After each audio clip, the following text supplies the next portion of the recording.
It always catches me unawares when the little go live thing comes up. I don't know. As long as I've been doing this, you'd think that I would be able to get this, but every week it's always like, oh, we're live. I don't know why. Anyway, it is Wednesday, March 13th. Oh, I'm sorry, April 13th. I'm apparently time traveling now too, at 3 o'clock p.m., which means it is time for Women in Business. I have we have so much to talk about today. I have such an amazing guest. I'm really excited. But before I do that, as is now custom, I want to talk to you for a moment about sheshouldrun.org. I keep promoting this website every week because I think it's really important. We need more women in office. We need more women supporting women who are running for office. We need more women voting. We need more women getting political. This is a great website, www.sheshouldrun.org, that has information if you want to run for office, that has information on how to support people, women who are running for office. And I cannot recommend this organization highly enough. If you do nothing else, donate money to help support the work that they're doing because it's important. So that's my little plug for today. Now, my guest. My guest is Chanel Stovall, and she is the CEO of Tea Guru USA, which is a one-stop shop for all things imprintable.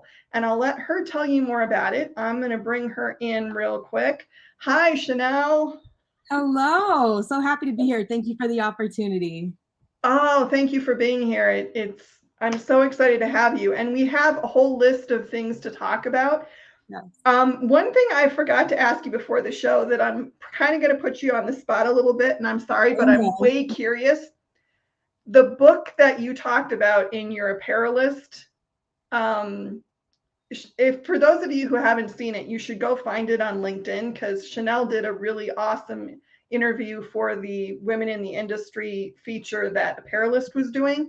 And in that, you mentioned a book that your mentor had recommended to you. And I'm just wondering, what's the title of the book, Chanel? So here's the funny thing is I actually came prepared this time so that I would have Yay! the name of the book. So I do have it. So it is How to Print T-shirts for Fun and for Profit. I All got it on right. Amazon, so I know for sure that it's on Amazon. So feel free to check it out there. All right. How to print t-shirts for fun and profit. I love that. All right. So see, we already got one question answered. I'm so happy. So there's a million places that we could start with Okay. this conversation that we're going to have. But I think one of the places that I want to start, because it's something that I can I can't speak to necessarily. I'm female, but I'm not a female of color. So Okay. let's start there.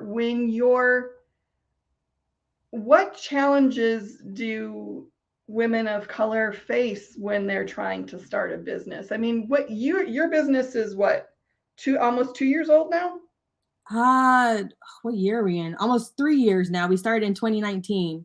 Okay. Yes. Yes. So, I mean, you've obviously made it past the 1 year, oh my God, this is when 80% of businesses go belly up, so that's awesome. But when you decided to start a business, what sort of challenges did you encounter? I think the biggest one that I'd have to say, and I echo this to so many of the women and entrepreneurs that I connect with and so many groups that I'm a part of, and it's finding money to start a business. You know what I mean? It's Mm-hmm. like you have this idea, and it's like, but how do I fund this idea? How do I make this idea, take this from an idea to a profitable business? And so getting access to capital, and it's very discouraging. I've talked about this before in other interviews. It's very discouraging because you want to go from like 0 to 100 so fast and how your business will grow and how you can advertise. But the reality of it is without that capital, you cannot do that fast, Mm-hmm. right? You might go from 0 to 1 to 2, back to 1, and then the 5, you know what I mean? And so for me, it was a matter of understanding that going to a bank and getting a traditional business loan might not be my route. And I did try. Mm-hmm. I will admit I did try and found out that that was not the route that I was going to go. And so from there, I decided to go to the next best thing that was so popular at that time and still is grants and crowdfunding. But the reality of it, that is my business, although it does, we help create lasting memories for other businesses. We create memorable moments for employees when our businesses will go out and take their employees to different bonding events and they wear their Mhm. t-shirts proudly. We help to create those types of memories, but we're not necessarily saving the world. And so and I that's just get me it. being quite honest. We're not necessarily saving the world. Now, there are different philanthropic activities that we do and that we can continue to develop, but we're not doing that just yet. And so when it came to the idea of grants, it was another thing that I said, you know what, this isn't going to work either, Mhm. because after getting shut down so many times, that became discouraging. And so I fell on the fact of the matter was I would have to very strategically manage the money and the profit that we made from orders and put that back into the business, right? So that comes with a lot of detail into pricing, a lot of detail into expenses and how we scale the business. And if there are some things that we can't do at this point in time to move it forward, we can't do, but what are the other things that we can do, like word of mouth, and really asking our clients, our customers to tell their friends and family about us, and so it was a matter of identifying what worked best for me and what I had access to, and accepting that and moving on from there to keep the business moving forward. Well, and what I love about what you just said is figuring it out and not being like, I'm so mad I can't get a loan. I'm so mad I can't I mean, maybe you were, and I'm sure you had moments where you were like, if I could bomb this bank right now, I really would. But at the same time, you just looked at, okay, this is the reality. How do I make it work for me? And I think that's something more women need, more, not even more women, more people need to take on is, okay, it doesn't matter whether it's fair or not, or I like it or not. This is the reality. So This I is the love that. reality. Yeah. Absolutely. And it took some time to get there, I will say. I mean, I may not have thought, how do I bomb it? But I may have said, how can I get inside that Loomis truck on the corner, right? You know what I mean? Yeah. Like, but definitely you have to just, I think it comes too from just the motivation. Like, how much do you Hmm. really want to see this business succeed?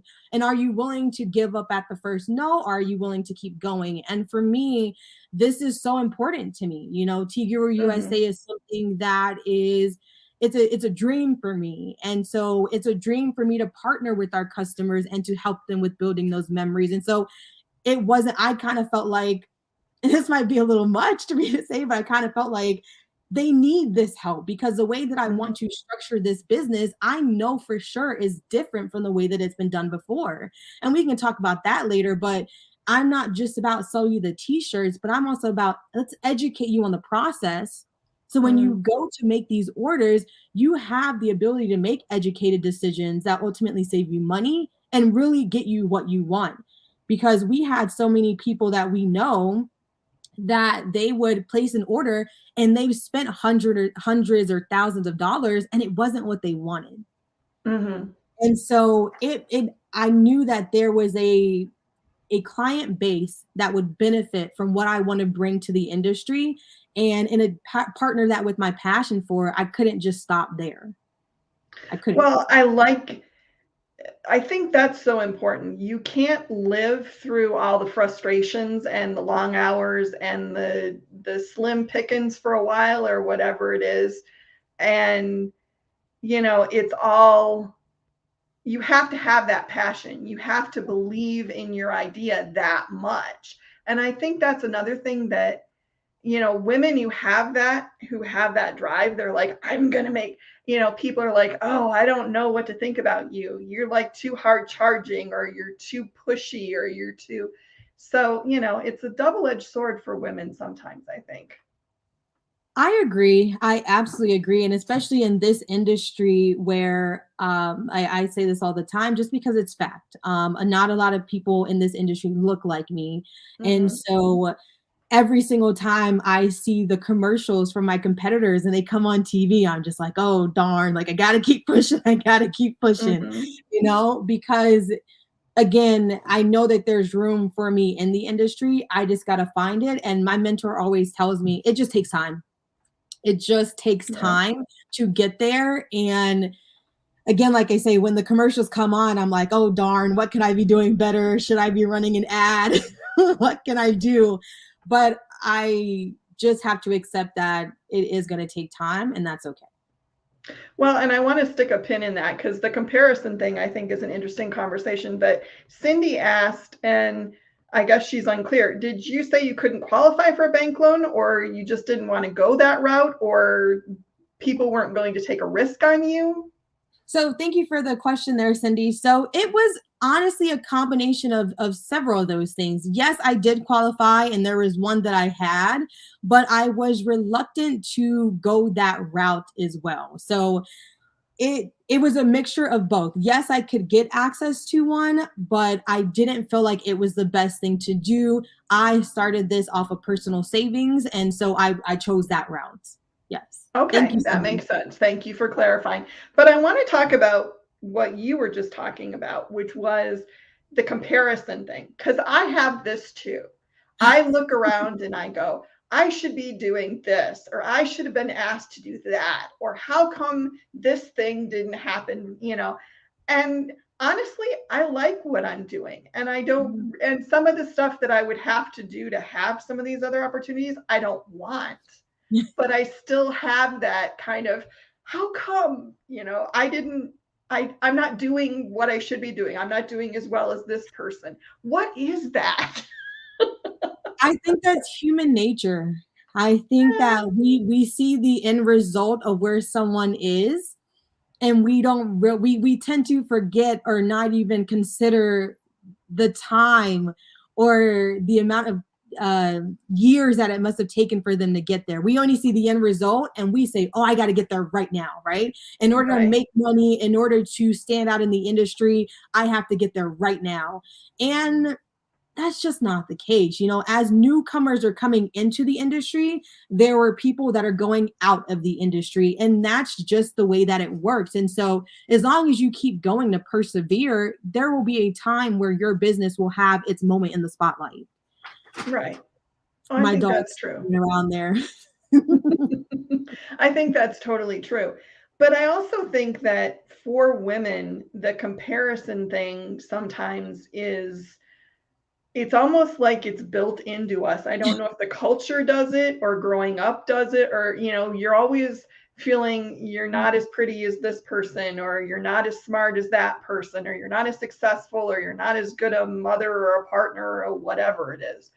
And I want to talk about that for a minute, because one of the things that I think is, I don't know what I want to call it, a hurdle, a barrier for some women to getting into business, is that they have this feeling that either it's not where they're supposed to be, or they don't see anybody like them who's doing what they want to do. So, and especially I think in the cases of people of color, or people with a different gender preference or specification or whatever, you don't see people who are the same as you are. So how do we, and I'm trying to think how to ask this question. I don't really even know how do we fix that? And I understand that that's like way too big for the amount of time we have here. But I mean, if you could say one thing that you think we could do better. I would say maybe if we just supported each other a little more, maybe we Okay. could eliminate some of the need to compete. I think that whether we see someone that looks like us in an industry or not, if the support were there to let us know that, hey, you can be successful at this, just keep going. I think we probably wouldn't kind of feel like, in my head, I literally see in my head like we're in the jungle and we're just like fighting for like the food, Mm-hmm. right? We're competing that hard. I just think that if we supported each other more in our journeys to my dog, sorry. If we He's supported each fine. other a little more, that we wouldn't feel such a need to compete. Maybe. I don't Well, know if I that's think the that's, world's issue, but hey. and I'm going to capitalize on what you just said by reminding everyone that there is this lovely group on Facebook called, oh, Women in Business. That's not the right one. That's the page. Let's try this one. Women in Garment Decoration. That is all full of supportive women who would love to support you in your business. So sorry, I had to jump in there and do that because it's my group. I love it. I love it. I love it. But I think you're totally right. If you have to support each other and you have to listen and you have to share your knowledge, which I think is another thing that I came into the industry 2006 was when I started in the industry. And there was a climate then that you didn't tell anyone how you did anything Yeah. because you wanted to, it was like everything was a trade secret. And if you shared it, you would lose your competitive advantage. Yes. It's gotten better over time, I think. But I guess the question is, how do you get out of that mindset of thinking that, is it just believing in abundance? Is it just assuming that everybody else is good people? I mean, I don't know. I don't know. I could say I do as far as our business structure, and this comes from my mentor, but I will say my mentor came in a time in the industry where everything was like a trade secret, you know? Mhm. And so I've kind of had the mindset too, there are certain things that you keep private. Now, of course, there are things that I probably share that he does not share. However, I to get past it, I think we just need to continue to develop trust. I know I've seen it from a young lady in the industry as well, where she made this T-shirt, and I think this kind of counteracts the progression. Let me say that first, right? Okay. But she makes these T-shirts, and they were doing so well, and there was actually another business, smaller, that was stealing the design and was selling that same shirt. Now she had to go forward with legal action. But I think that builds some of that distrust, which then causes us to pull back a little bit as far as sharing and being transparent. I don't know. That's a tough one. I don't have an answer for how we really Yeah. fix that one. Well, it sparked in my head, but I will say the people who steal designs and use Yeah. drives me insane. But I want to get a couple of comments here. Carolyn says, if we were all blind, we would all be equal. I'm not sure that's true, but it's an interesting theory. And Cindy says, I think competition is good. It makes us strive to be better. I do agree with that, but I think you can have friendly competition. I mean, I I have agree. competitors that I was friends with that we shared information that if they did something that the company I was working for at the time didn't, I would steer people to them. And we were Yeah. friends, and it was, I mean, obviously, yes, we both were competing for the same customer base, but we didn't have to do it with knives out. And I agree. I do absolutely agree. I think the competition, as I mentioned earlier, when I see my competitors commercial on TV, I'm like, okay, well, I got to be doing this, or here's, it sparks ideas. It keeps, as Cindy mentioned, it keeps you wanting to go and to do better. Absolutely 100% agree with that. But we also have to manage that in a healthy fashion where we don't Mhm. allow that to get into the comparison nature. It's fine to see them, but let that motivate us to do better. Let that not lead us to want to challenge our space, our purpose in the world, in the industry. So there's a healthy balance, and it's a thin Yeah. line between motivation and competition and comparison. And I agree with you. And I think somebody said to me once, and it kind of changed my whole thinking on this, which was basically the idea that, and it sounds really simple, but I had never really thought of it this way. Nobody else is me. Yeah. Nobody has my abilities and skills. So even if there are other people doing the exact same thing, they're not going to do it. And nobody else is you. Nobody else is going to run your company the exact same way with the exact same ideas. And all you have to, and it's not, when I tell people this, when I lecture and I tell people this, I'm like, all you have to do is find the people who want what you have to sell. And they're Yeah. like, oh, it's that easy. Great. But it really kind of is. I mean, It's not, but it is. I mean, that's the rock bottom of it, is you need to find the people who need what you have to offer. Yes, I agree. That is the end goal, right? Is it, well, the basis for, even when you come to like advertising, that's what you look for, is who needs Mhm. this? Who's really interested in this? Who's most likely going to actually turn this into profit for my business? Because those are the ones that I want to cater those advertisements to. So Right. yes, it is that simple, is find those people, but the process of getting connected to those people, because it takes so many touches to even, I Mhm. mean, we're talking about business, right? It takes so many touches to transition from, hey, here's who we are, to, hey, give us your money. And you know what I mean? There's so many touches that have to happen in between. And I think there's studies where it's like 7 touches, or I don't know exactly, I Mhm. can't remember off the top of my head, but yes, once you identify, find those people, here's what they look like, here are their interests, here's where they hang out on the internet, then it's like, well, now what are all my touches to then turn them into a customer? Oh my gosh, I want to have you come and teach at AG. Ah, sorry. Sorry, side note, but yes, because that's like the gist of one of my lectures that I've given several times. And I guess I like people who say things that I say. I don't know. Is Anyway, that what it is? um, okay. Cindy has a good point here. She says we can all go to the same trade shows and same classes, but some are going to come out with a different idea Sure. or goal.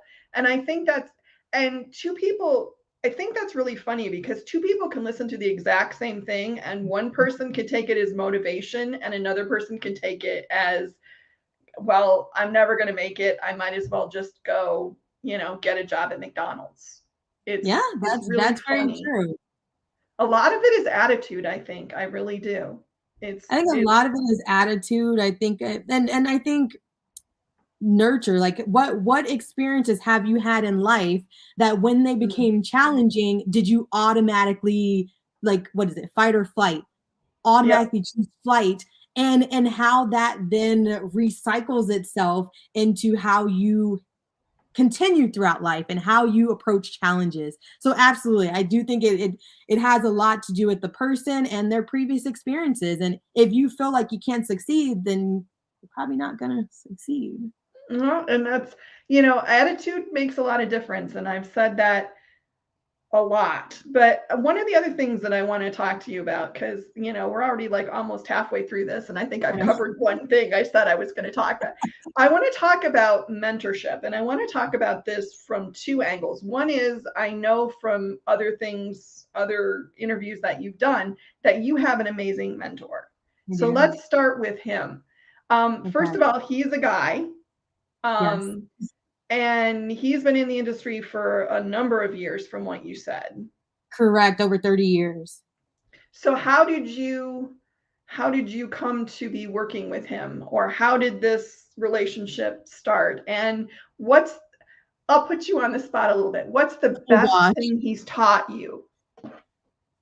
Oh, the best thing, we'll start with that. The best thing, Okay. hands down, that he has taught me is don't always jump to spend money. You Ooh, know, good one. when you're starting out, and let's just be honest, so in the custom apparel industry, technology is really, really booming as far as advancing how we print items, so we're kind of Mhm. getting away from the traditional manual. I mean, we're away, I would say, at this point, from the traditional manual press. We're at a point Mhm. where it's like, how can we automate this? You have direct to film, you have direct to garment, then you also have your automatic presses, which can shoot out shirts and everything so fast. So Yeah. his biggest thing, and especially at this point in time where all this technology is evolving, is don't necessarily jump to spend money on it. Give that technology some time to truly develop Mhm. and become tried and true before you make that investment. Because in nothing that we do is this equipment cheap. I'll say that. No. No. Equipment is not cheap, and then even when you purchase equipment, there's the maintenance of the equipment. And this comes from my accounting background, where we always want to plan for deferred maintenance, right? You want to Right. make sure that you have something set aside so that when that machine hits a snag, you aren't production doesn't have to stop, but you're able to fix it in a timely manner. Okay. So I his love that. thing was make sure that you do not spend money unnecessarily. And so that has been a Oh, gift. well, I love that one. And one of the reasons that I love that so much is that I worked for 14 years for a supplier. Mm. And we would see people buy pieces of equipment that they had no idea how they were going to use it. They were scared of using it. They didn't know if they had a market for it. And we'd get a call a year later from somebody going, "This isn't even haven't been out of the box. Can I return it?" And we're like, "No, Wow. come on, seriously?" But I think there is this segment of the industry that kind of just wants to jump on everything new before they figure out whether it works for them, and what Mhm. they're going to do with it, And you that's a know? key that you just said is whether it works for you, right? Right. Every business is so different. And just because we're all doing the same thing, whereas in some orders, us pursuing direct to garment works best. Of course, it depends on the colors and the Mhm. design. It depends on the quantity of the order. It depends on the material that we're printing on. There's so much Yep. that goes into it, but you really have to assess what works best for me and my business. And that's how you should move forward. And again, align that with how technology is evolving. And that's Mhm. how you determine how you move forward, in my opinion. In my opinion.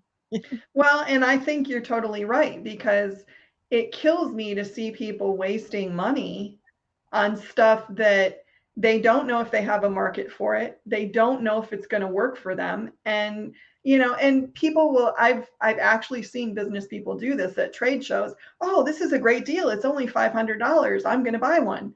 "Well, what are you going to do with it?" "Oh, I don't know, but it's only $500." I'm like, "It's $500, Well, people." the supplier loves that, right? That's good for the Well, supplier. I never did myself, because I was Mhm. always about education and Yes. wanting people to actually benefit from what they were doing. Yeah. I always was the type of person who would say, and I still do it, if I don't think it's a good thing for you, I'm going to tell you it's not a good thing for you, because I think my job should be to help you do the best that you can do. I was never like, let's just sell all the stuff. Though Mhm. that's awesome too, but it's not. But I think so many business owners, it's the same thing when I do lectures about social media or seminars about social media, and people will come up to me and they'll say, "Social media doesn't work. I don't know why people use social media." And I'll ask them, "Well, how often have you used it?" "Well, I got a Facebook thing and I did 3 posts." "Well, who are you trying to talk to?" "Well, I don't know, just anybody who wants to buy my stuff." "Do you know where they are?" "I don't." Exactly. Yeah. And you're just like, "Can I strangle you now?" I understand that. So one thing that you mentioned that I kind of want to circle back to is the passion and the desire to actually educate people. Yes. Because I'll get a lot of people, and again, I'm in so many circles where I work with budding entrepreneurs and new business Mhm. owners, and they sometimes want to go directly to I want this, and is this many colors? And I say so many colors all the time because our industry is based on colors, how many colors in your Sure. design and quantity, right? And they're like, well, I want to do this, and I want it to look like this, and here's an example. And I go, well, we can go that route, but here's an alternative that's actually going to save you money.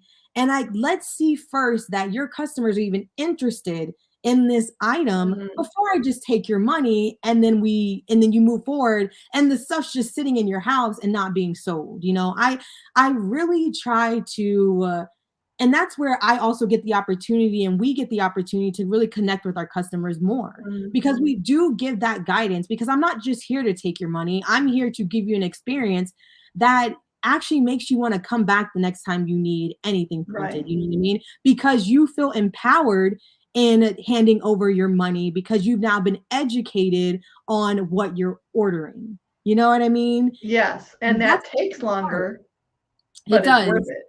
It takes longer, but it's worth it. And again, that just comes back to I'm not in this business to just take your money and move on to the next customer. If you walk away from ordering with us online or contacting us for a custom quote, and if you walk away unhappy, we've done something wrong in your experience, in the process of your customer experience. And that's an issue for me. Yeah, well, see, I love that. And we could now have, you've just sparked like about 14 customer service Oh questions in no. my head, and I don't want to go there because we already had enough stuff to talk about. But I mean, I will say this on customer service. That is a total pet peeve of mine, is the Yeah. people who work solely on, I will take your money and whatever you want me to do, I will do. And they don't try to educate, and they don't try to help, and they don't try to guide, because we're the experts Yeah. in this, and that to me is, I don't want to be all like, this is, it's a sacred trust or whatever, but I kind of feel like it is a little bit like they're trusting us to guide them through something they Yeah. don't understand. Exactly. It's no different than when we go to the doctor. We're expecting the doctor to tell us Yeah. what we can do to make something better. We don't go in there expecting that we're the expert. I think a lot of times people in the industry may back down from giving those suggestions because there's the money side too. It might not bring in as much profit, right? But I think also they may be worried about getting turned down. We make suggestions to customers that might actually make the order look better, might make the garment look better. But if they turn us down, that's fine. Again, it goes back to the customer experience, and we just want to make sure that we at least share that information with you, and you can take it or leave it, and that's okay to us. Right. If you make an educated choice, Yes. that's one thing. If you're making a choice out of not understanding all your options, that's something else. I mean, and yes, Exactly. there are always going to be the customers that no matter how you explain this to them, they're going to want what they want, and that's all that they want. Exactly. And that's fine. Look, we welcome those too, but at least we'll do our part to try to offer some Sure. advice. Sure. And I think, and I want to circle back to the mentorship thing, because you talked about the fact that, oh, I like this. Nancy says, I agree, in this industry, you have to be willing to educate. And Nancy is, she works for Madeira, and she manages most of their education. Oh, wow. I love it. I love it, Nancy. Yeah. But I want to circle back to mentorship for a minute, because you have not experienced this from me yet, but I'm guessing you will at some point. One of my kind of drums that I beat a lot is mentorship and women supporting women. That's my big platform. And I want to talk to you about mentorship, because one of the things that I hear from women a lot is, I don't have time, or I don't know enough to be able to mentor someone. And I want to examine that for a minute. So I want to ask you, in terms of time, do you think you need to spend hours and hours? I mean, can you structure the relationship based on what you have available? Absolutely. And I could say it really comes down to the mentor. I will say this. You have my Sure. mentor, I'll speak to mine. He's one of those where if I send him a text message about something, he's going to call me right away. Like Right. he's a phone guy. And so if I send a message, I know that if he has a time, he's going to give me a call. And so it really depends on that person and the way that they like to communicate, that I would say would structure how often that is done and the means of communication in which you guys connect. So for us, it's not, it was more frequent earlier on, absolutely. 3 years Sure. in, it's kind of sometimes it's just to catch up with him, just to see how he's doing. And then other times it's shooting that question via text or giving a quick call. But it's not something that I would say we have to invest hours and hours to. Sure. You can make it work based on your schedule and availability. Absolutely, 1,000% agree with that. Totally. All right. I think that's true. Now I want to talk about the other part though, because the other thing that I hear from women is the same thing I'll hear sometimes when I ask somebody to come on this show, and they'll say, "Oh, I don't have anything to talk about. I don't know enough. I haven't been doing this long enough." And I feel like all of those are kind of imposter syndrome comments, or Ooh. insecurity, or Are we lack of gonna go there? confidence. You knew imposter syndrome was coming at some point. We've talked All about right. that on this show a lot. Yes. But I want to Okay. address this from the standpoint of, even if you know a little, Yes, and tell me if you agree with this, even if you know a little, there's probably somebody who knows less than you. absolutely. And you can, and sometimes it's not even that you know a ton, it's just having somebody you can bounce ideas off of who's experiencing the same sorts of things you are. Does that make sense? At 1,000%. I couldn't agree with you more. I almost, I hate that this is something that women, I think, in business deal with so much, is we feel like if we don't know 1,000% of everything, then Mhm. we can't speak to it, right? We don't have, Moses in the Bible felt like he couldn't speak even though he was called to do it. I just have to give that reference Right. really quick. So, we felt like if we don't know everything, we can't speak to it. And that is just one of the biggest lies, right? Because we're Mhm. never going to know everything. As I mentioned before, technology is evolving. There are new techniques out there that I don't know 100% about, but I think there needs to be a healthy balance of continuing to educate yourself and also accepting where you are and knowing that wherever you are, you still have something that you can give back, right? And Right. so as long as we do that, I agree with you 1,000%. There is still something that you can share that someone needs to hear and will be new information to them. Well, and just I totally agree with that. And just I think having someone that is affirming that you can do what, because I mean, I started what I do now, which is a variation, a potpourri of things. But my job kind of went south during COVID. We couldn't work Okay. it out. I had to stay home, and the company I was working for was like, "This doesn't work for us," and they were being kind of not nice about it. And I said, Yeah. "Okay, I gotta go," and I Yeah. left. Good for And so you. I'm kind of in this boat by myself, you know. And what helped me was the people who were in the industry that I trusted, that said, "You got this. If you need help, if you need advice, if you want to talk," the people that spent time on the phone with me talking about what I could do or should do or might do, you know. And this wasn't like a full-blown mentorship relationship, but the value of that for me. And I think women are sometimes reluctant to do that. And I've tried to pay that forward with other people now.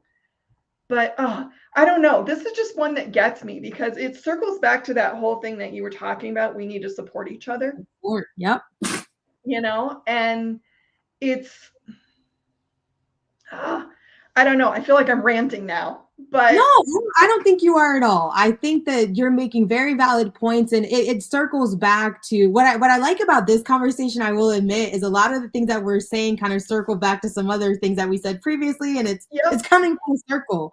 Um, Absolutely. I think that if we just supported each other more, you said one key thing when you just kind of started to go back into this topic was I felt alone. That's what you said. And that's yeah, the key thing is when we go on these journeys, we feel alone. And that's what stops. I don't know the exact data for it, but so much of us where we just turn around and we're like, forget it, I'm not doing it. But if we had that support, I think we'd be way more successful, oh, I and think moving so. forward. I will say this though, because I'm all about I like to give people actionable steps that they can take to get to that end result. So we said Mhm. this. So we talked about support, right? But could we share with your audience of how did you find those people that were willing to stay on the phone with you? Because I think a Mhm. lot of times we say that, and what people and they leave today's podcast and they're like, well, okay, now what do I do? How do I find these How do people? I So do that? if you could share that, I think that'd be awesome Well, to I'll tell you, there was a couple of things. Number one thing that I preach often and loudly is that when you're on social media, when you're meeting people at trade shows, it's about building community. It's Mhm, about building social capital.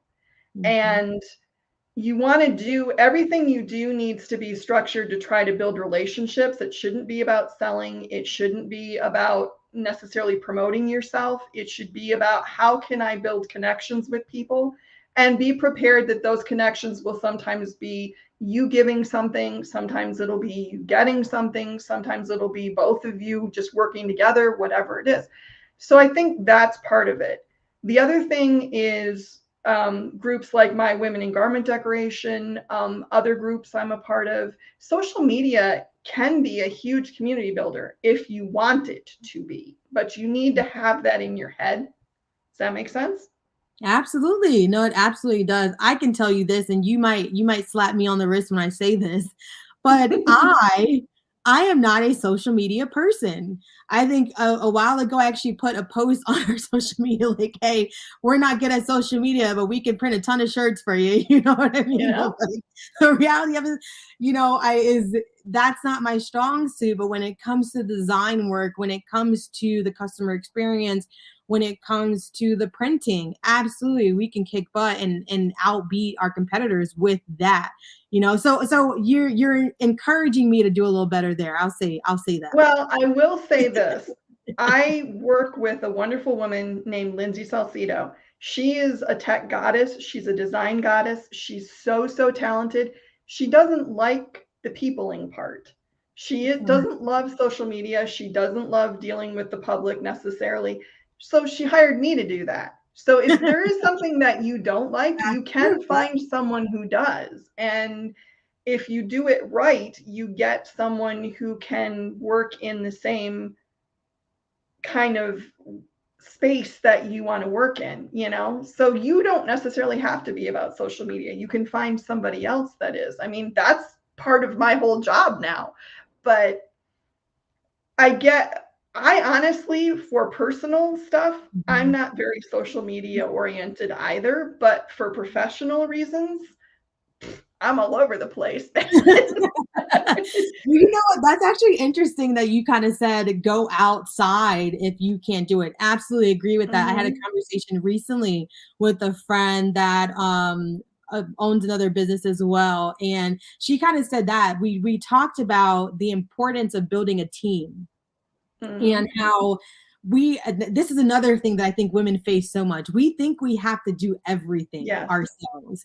And the fact of the matter is we kind of talked about, well, what do you think takes businesses from being the mom and pop to the household name? And we kind of landed on one of the things was having that team to support you because you Yeah. can't do everything. And even getting creative, again, I mentioned earlier, like I like to give how application like how action items of how you can get Mhm. there. So when it came to building a team, well, a lot of the question then became, well, what if I can't pay for a team just yet? And this is there's so many ways to do this, right? Mhm. There is outsourcing. There are so many platforms like Upwork, like Fiverr, so many platforms like that where you can get assistance at a rate that you can afford, right? Or it's Right. paying someone just hourly on an as needed basis. So just want to give people that actionable item or thought to, if you're looking to build a team but you can't afford full-time staff, there are other options out there to still get the same work done. Well, and I would agree with that. I mean, there are people who do the sort of thing that I do that will work on, will set goals for how much you're supposed to raise the percentages of people interacting with us on social media or how much additional profit we want to bring in, and then you'll get a piece of that. So there are people who will do that too. So I think one of the things, though, that people really need to be aware of is because we're running our own businesses now, we don't have to do everything. And if you don't like it or you're not necessarily, and I think this is one of the myths that kind of you have to be good at everything and you have to do it all. And it's like, I don't want to do this, like tech stuff. Lindsay is amazing at the tech stuff. I stink at it. I couldn't build a website to save my life, and I don't want to. I mean, just look at the website I have now for Christine Shreve Consulting. It's like, oh man, it needs help. But that's not I could spend the days and days and frustration that I would have to spend to do it, but I can find someone else Yeah. and either pay them or barter or whatever it I is was and I was get just gonna say something. barter. Yeah. And I get that all the time. People who say, I can't write. Can you write this? Can you help me with this bio? Can you help me with this thing? And I'm like, sure, we'll do a trade. I'm cool with that. And that's where So that support system comes into place, and just making sure, or at least attempting to have a support system that is diverse in their ability, so that when you need someone that is tech savvy, or you need someone that's a good copywriter, that you have that in your community to tap mhm. into and barter for those services, and so that you can get the support that you need. Well, and the other half of this too is, and I think this is also a stumbling block for a lot of people. I know it has been for me in the past, is asking. You Oh yeah. feel like you shouldn't, or you feel like you're Mhm. imposing, or you feel like people will be offended. And somebody, I don't remember where I read it or who said it to me. And it's another one of those things that once you hear it, you go, oh, well, that's just, so basic. But somebody said to me, if you don't ask, the answer is always no. Yeah. And I was It's true. like, that's when I thought of it that way. I'm like, if I ask and they say no, I haven't lost anything. But if Mhm. I ask and they say yes, or let's talk about it, or I can't do that, but I can do this, I've gotten something I wouldn't otherwise have had. And I don't know why that was like such an attitude. I don't know why that was like such a, oh my God, but it was. But it goes back to that thought process that we have to do everything and be an expert in Right. everything. And we need to just free ourselves from the burden of knowing and doing everything, and allow others to help us when it's a little too much. Yeah. Well, and I also think if you concentrate on the stuff that you enjoy or are good at, or, can do really well, you get much further than beating yourself up over the stuff that you either don't care to do or aren't good at doing. Absolutely. And I could learn to design a website. I You're so could learn to do graphic design. I could. I would never be great at it, but I could learn to do it. But Absolutely. why do I want to spend my time doing that when there are a ton of people who already have that skill set who could do it so much better than I ever could? Because Absolutely. that's just not. Go I ahead. think investing the majority, I apologize. I think investing the majority of our time and, like you said, what we're good at Hmm. actually keeps us on the journey, because I think when we spend too much time with the things that we're not good at and we don't want to do, it can kind of feel like, oh, I'm just not cut for this. I just Hmm. can't do this because I don't know how to do so. I'm not good at social media, they said, but it can make you, it can distract you from the mission that you set when you even started in the first place. So I think it's true. It's building that team and operating where you are best. I think that's, yeah, it really is. And it's also just giving yourself a break too. I know. I mean, oh my goodness, well, I know I'm like the queen of being hard on myself. I Yeah. have huge expectations for what I should be able to do, what I want to do, what I think I'm capable of doing, probably to my detriment sometimes. But I think a lot of women have this. You think you should be able to be a mom and a partner and a business owner and contribute to your community and, all these things that, and you feel bad for not giving 100% to all of them when you're asking yourself to give like 500%. I know, and there's only one of you. I will say, Yeah. I think too, so speaking to the fact of not always being good at everything, I will say, even me being here today and doing this, I'm a behind the scenes person, to be quite honest with you. I just want to print, I just want to learn the technology, I just want Mhm. to study the craft. I don't necessarily want to be the person on the forefront, you know what I mean? But it comes with a point where I had to stretch. So then again, there's so much, and so much that we talked about today. There's like a balance of a little bit of Right. this and a little bit of that. And so for me, even though this is not something that I am so familiar with, I had to stretch myself a little bit and challenge myself. And so I say that to say that the challenges will come where there are things that we may not be that great at, or may think that Mhm. we aren't cut out for. But if you stretch yourself just a little bit and test it out, you might surprise yourself. So be open to that as well. Well, I got to say, without people who don't really want to be in the forefront, I wouldn't have a job. So, Well, that's true. That's right. There you go. so my entire career has pretty much been being the face for things because other people didn't want to do it. That's So, true. but it's kind of one of those things where, first of all, I think you're great at this and you should do more of it because you're a good speaker and you're articulate and you're funny and you look very comfortable. So, Oh, wow. please keep sharing what you know because it's important and we need more women out here doing this kind of I stuff. agree. So, and seriously, I am going to hit you up to come teach at AG because I think You got it. I'm there. I'm there. I'm just saying.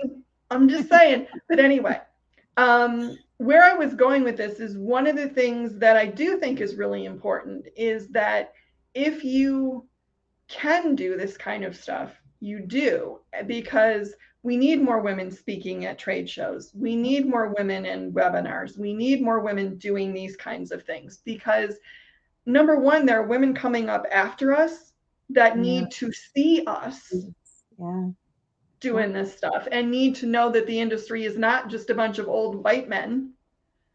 Yeah. So, and I also think that every woman has their own experiences. So if you share your experiences, we all benefit from learning what you know that only you can know. You see I that? love that. I love that. Yes. Very true. Very true. And So, we need to see that more, as you said. We need that representation. I think, I don't want to say only recently. I think it's been a battle in so much in society, but representation is so important. So I love that you said that. Love that you say that. well, and I think representation is also, it's a rough line to walk sometimes because on one hand I feel like I need to have more people of color on my show. I need to have more women who are dealing with different situations and all the stuff that I'm not dealing with because my joke, it's a bad joke, I totally know, but I'm like the whitest white girl in America, and I really am.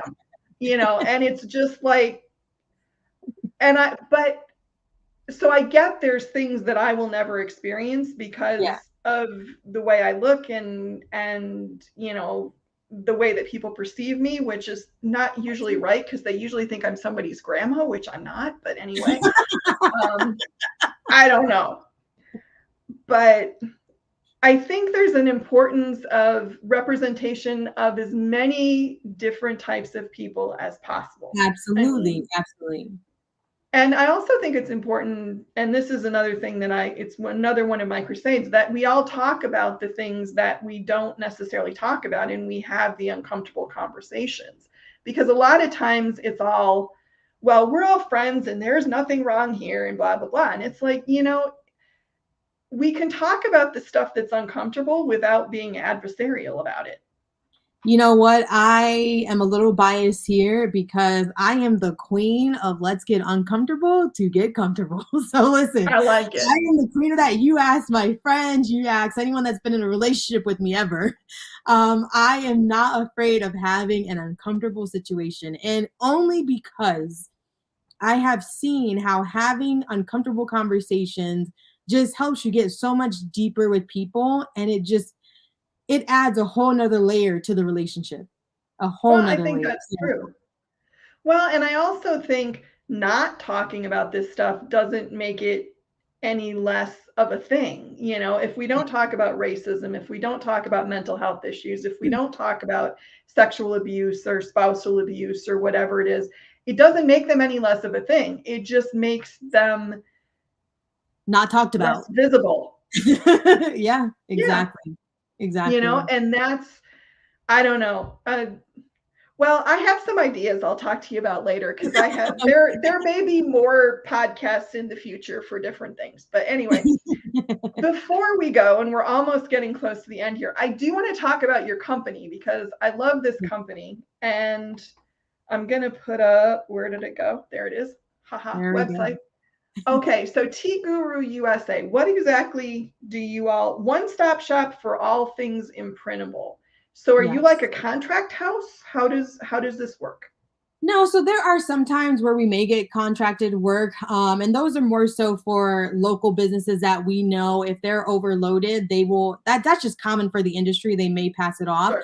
But our biggest thing is through our website going directly to our end customer. You can go online, select your garment of choice, and head over to the design studio, either upload your already created design or create a design in the design studio. And that's really it. It's really done that fast. You can get your custom apparel just that fast. And we've designed the website to eliminate the amount of clicks that it takes you to get to the end because we know that business owners are busy. And Hmm. so we've really structured our entire customer experience to make it as simple as possible. Okay, two questions for you. Number one, we all know, because we're all in this industry, that supplies have been an issue. Yes. So I'm assuming that anything that's on your website, you're sure you have and can produce. Oh, absolutely. So anything as Okay. far as inventory is actually backed up directly from an inventory, like up to date status. It's updated every morning. I want to say at like 1 a.m. on the East Coast. Okay. So all of our Okay. inventory is up to date. So if you see it there, we have it in stock. Now, I will say that even if you pick a particular garment or accessory and you select the size and the color, it'll tell you if that size option and that color option is in stock. So the Okay. website will let you know that, but I know again, supply chain is so crazy right now. But we Mhm. have in any cases where we had an order not too long ago, 2,500 units that we had for that order, and we simply had to change the color for that order because the supply was not there. So Right. absolutely. If you go on the website, if it's there, if it's not X'd out on that color option, that variant, it is available. Okay. Because I Yes. know that's a real frustration for a lot of people in the industry right now is, either you Yes. have to sit on top of a website and jump as soon as something, you know, Sourcing and is hard so, right oh, yeah, I think sourcing is a huge, huge mess right now. And the now. other Yes. thing that I wanted to ask is just, so I don't know if I'm just not understanding or I'm a little unclear. So is your customer like a small business who doesn't have the capability to do things themselves, or is it an end user? So it's an end user. So we get end users that are simply getting shirts for a family reunion. We can get Okay. everything like that. But then we also get corporations, large organizations, nonprofits that are running 5Ks that will submit a special quote on the site for any units above 2,000 units. You can request a special quote. They'll do that. And then we do orders that large as well. So Okay. large So and basically you're decorators yourselves. correct. Yes. Okay. Yes. Yes. Okay. Okay. That makes more sense to me. I was a little bit lost there for a minute, but I think I'm back now. And just because you have it, there is the Instagram for Tea Guru USA. Yes. And Go ahead we and may be follow working us. on some other social media down the road, who knows? But We'll Instagram is a be- good one to start with, I will give you that. yes. And you also told me that you were interested in offering a code to our customers for a percentage off their order if they wanted to go check out the site and place an order. So what's that? Absolutely. So that code is women plus business, all lowercase. For the next 30 days, if you go ahead and type that in for your first order, you will save 15% on your order. And that's All just something we right. wanted to do something special. Just thank you for the opportunity of being here. So couldn't leave your audience with empty handed. Ah, I love that. I love that. And that will also be up on and now I can hit this because it's the right thing on the Women in Business There you Facebook go. page. I will put the code up and the link to the Tea Guru website so you all can go check it out and see if there's anything they can help you with. So, we're sliding in right now, and I think I'm as much as we could. I have more questions, so we could go on, but I know if I ask another question, it's going to be another half an hour. And at some point, I have to stop talking. There you go. And that's Up to hard for you. me, but I'll try. But I just want to say thank you, thank you, thank you so much. This was just amazing. And like I said, I have lots of ideas spinning in my brain now. So we may be talking. I'm actually pretty sure we will be talking. But Well, so I'll echo anybody that. who, I'm sorry. I said I'll echo that. Thank you again for the opportunity. Oh, oh, this was so fun. All right, everybody, go check out Tea Guru Yes. USA. You can find Chanel in a lot of places online. She's done a lot of great interviews recently with Graphics Pro and with Apparelist. And go check her out because she's going to be a power in her industry. She already is a power in her industry, but I see big things happening. All right, everybody, I'm going to stop talking now. Next week, Gloria LaFont will be my guest. We'll be talking about running an SEO company and a bunch of other things. It's going to be really fun. I will see you all then. Thank you all for being here. I'm hitting end broadcast.